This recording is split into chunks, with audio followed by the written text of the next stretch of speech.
Hello, എന്ത് പറ്റി? Sir, ഇന്ന് കാർത്തികൻ ജയിലിൽ നിന്ന് പുറത്തിറങ്ങുക. ഏത് കാർത്തികൻ?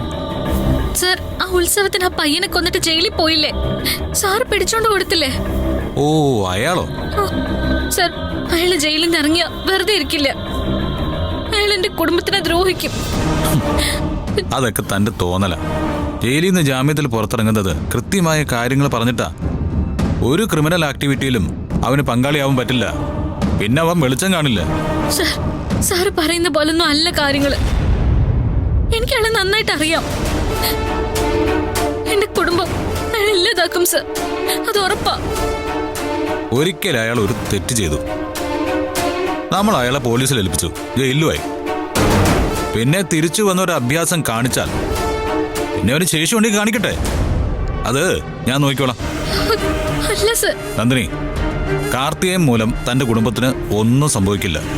ഞാനാണ് വാക്ക് പറയുന്നത്. ഞാനേ ഇപ്പൊ തന്നെ വേണമെങ്കിൽ ആ കാർത്തികനെ പോയി കാണണോ? വേണ്ട സാർ, അങ്ങോട്ട് പോണ്ട.